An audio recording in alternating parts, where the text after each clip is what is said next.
Заспеви починається з Соломії. Партнерка відомого видавництва в Києві. Її повсякдення було неспокійним.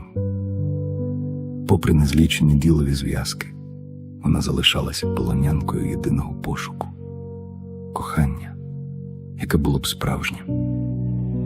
Тому у її 26 років реальне почуття все ще було для неї чужинцем. Робота була її фокусом, але самотність насувалася велетенською тінню, здатною затьмарити хвилини сімейної радості та ділові зустрічі. Саме там внутрішній конфлікт перестав бути приватною справою. Оскільки вона багато писала, Соломія намагалася виліпити з інших людей той ідеал, який малювала в уяві. Це проявлялося у стосунках з її партнером. Вона виправляла його в дрібницях, нав'язуючи свою волю його смакам, ідеям та висловам, вимірюючи все холодною логікою праці. Любомир – поважна людина, яка знає межу між правильним і хибним. Можливо, він був трохи одержимий успіхом, як і вона. Вони не змішували особисте з професійним. Їхнє протистояння не було розбратом. Це був комерційний інстинкт, принаймні так казав розум, маскуючи реальність. Успіх уже був досягнутий. Їхні рішення скріплювалися голосами підлеглих. Дні стали довгими, коли всі йшли після закінчення робочого дня. Соломія залишалася на довгі години без жодних пояснень.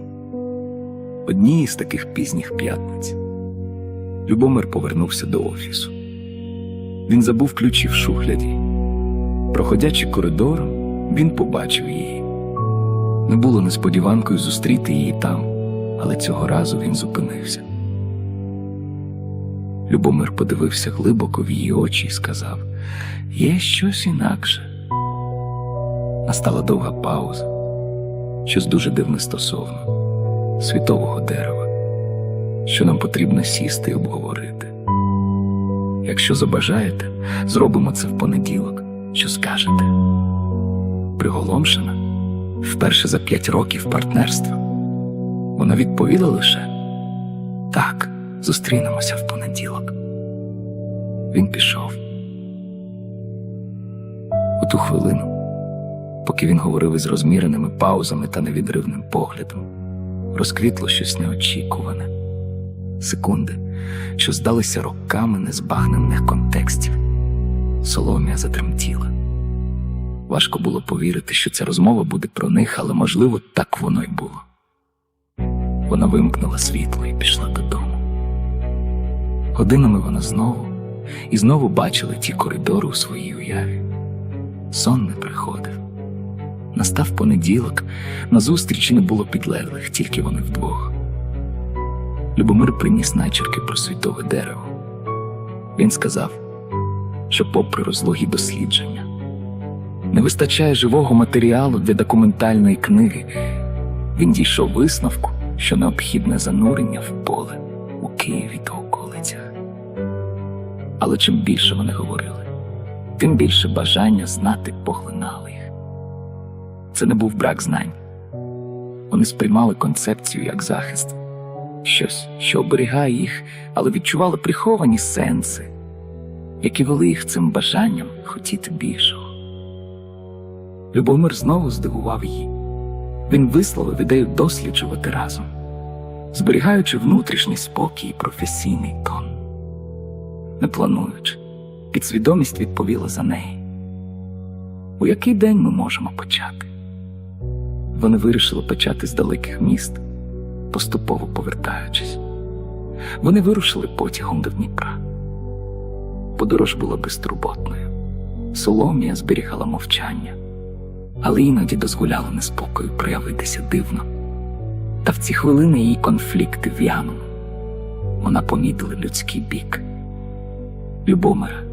Цей мир з життям, навіть при дотриманні твердого фокусу на цілях. Соломія збагнула, що її внутрішній світ діяв навпаки до того, ким вона завжди була. Вона завжди хотіла, щоб світ адаптувався під неї. Там вона зрозуміла, що не потрібно нікого змінювати, Достатньо було самі адаптуватися до світу. Темрява розсіювалася. 6 годин на рейках часу достатньо, щоб ціле життя промайнуло в голові. Перед тим, як вони прибули до готелю в Дніпрі, паузи лиш фразами повернулися, здавалося. Любомир хотів щось сказати, але змінював напрямок. Соломія знає його ще з університету. І це було на нього не схоже. Вона зранила випадково, а він лише сказав: здається, я забув, що хотів сказати. Вони пообідали в ресторані. На вході до них підійшов чоловік похилого віку, який впізнав їх за видавництвом. Вони запропонували йому сісти поруч. Враження було містичним. Він не назвав імені Любомир, запитав про світове дерево. Без подиву старий сказав, що воно є його життям, його подорожжю з самого дитинства. Того дня вони говорили з багатьма. Відповідь була хором: це наше коріння. Соломія відчувала небачений раніше спокій. Вона починала розуміти не дослідження, а власне життя. Наступного ранку вона чекала на Любомира. На ресепшені був пакунок, висушене коріння, оброблене з надзвичайною ретельністю. У записці йшлося: «Пробачте мені, я не зможу відвести вас до того місця, але ми зустрінемося там». Вони принесли цей дарунок за адресою, віддалене селище Сад, що здавався витвором природи. Ідучи поруч із ним, вона вже не могла дивитися на нього, як раніше. Любомир, завжди спокійний, пітнів навіть без спеки. Тиша говорила замість нас. Перед деревом з оголеним корінням вони побачили, що їхній дарунок був частиною цієї живої істоти. Без слів вони торкнулися коріння, відчули ніжний бриз. Коли вони подивилися одне на одного, шум у голові вщух. Вони наблизилися, і раптові обійми охопили їх. Це здавалося чимось, що було запропоновано саме небом. Не було поцілунків, була ніжність. Не було слів, було дихання. Їхні серця билися в такт із бризом конфлікти. Соломії померли. Час зупинився на 6 годин. Хоча вони здалися секундами, старий так і не з'явився. Після цього слова текли, як кришталева вода. Любомир не міг пояснити, він відчував, що його веде щось більше. Коли вони поверталися містом, люди дивилися на них із прадавнім упізнаванням. У готелі на них чекав останній дарунок – бонсай з 2 вузлами на стовбурі. Записка свідчила: ви прийшли в пошуках відповіді, але не знали мети. Ви прийшли, щоб пройти співбесіду у світового дерева не через запитання, а через почуття. Кохання вже існувало з часів університету, бракувало лише поштовху. Тепер ваші погляди йдуть в одному напрямку. Любомир сказав: дослідження закінчено, але я не хочу повертатися. Давай пізнаємо одне одного по-справжньому. Через тиждень вони повернулися до Києва не з редакційним матеріалом, а з книгою, присвяченою світовому дереву. Світове дерево. Частина 2. Легенда про цвіт папороті. Багато років минуло після щасливого фіналу пари. Від шлюбу народився Данило, плід цього безумовного кохання, що став доказом того, що історична спадщина не має кінця. Покоління зберігають її, і багато наступних ще будуть нею захоплені. Історія, написана подружжям у видавництві, облетіла світ. Багато хто ставив себе на їхнє місце, розуміючи почуття вдячності та глибокого захоплення садом, який тепер став частиною їхнього життя. на початку липня, під час літнього сонцестояння, син подружжя Данило вирушає зі шкільною екскурсією до Дніпра для вивчення природи краю. І не могло бути інакше. Усі їхали потягом, але Данило поступово почав відчувати, що він не один. Навколо нього витали сили значно могутніші. Не як люди чи однокласники, а ніби спонтанний шепіт, що кликав його, і в його думках пропливали фрагментарні образи. Чим ближче він підходив до місця, тим сильнішим ставав цей шепіт. Він не ніс страху чи тривоги. Він дарував спокій і красу, що сягала далеко за межі звичайної таємниці. Данило був розумним юнаком і відразу згадав історію, яку завжди чув від своїх батьків.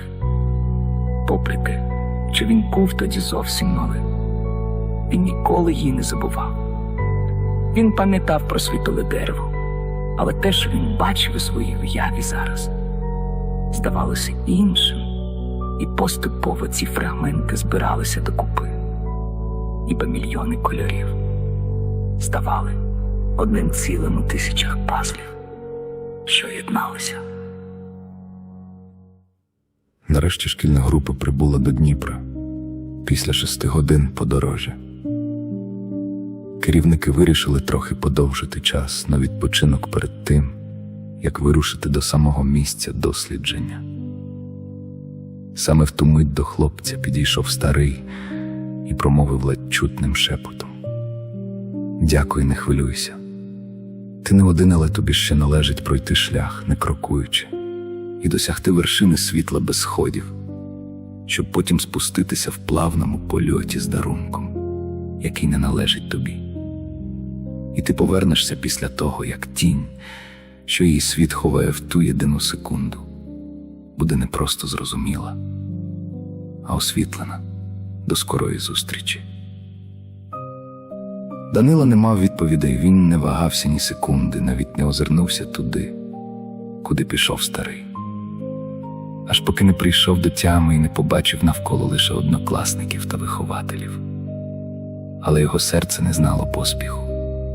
Він думав лише про загадку та метафори, якими мав слідувати, про концепцію, що не могла схибити.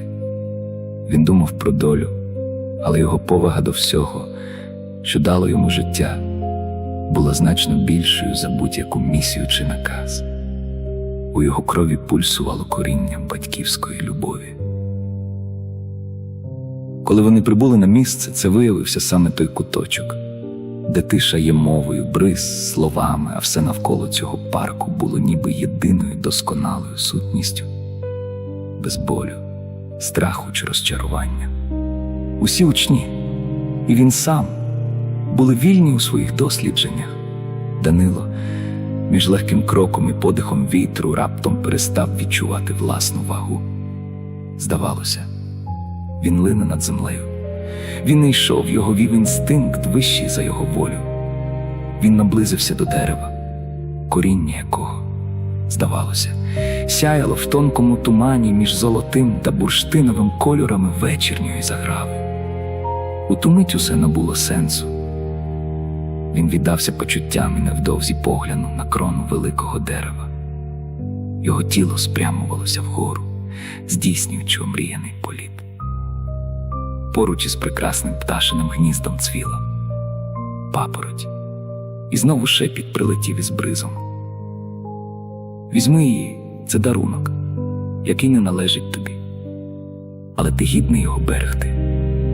Вона несе в собі те, що ти вже маєш у серці, і те, що матимеш упродовж усього життя».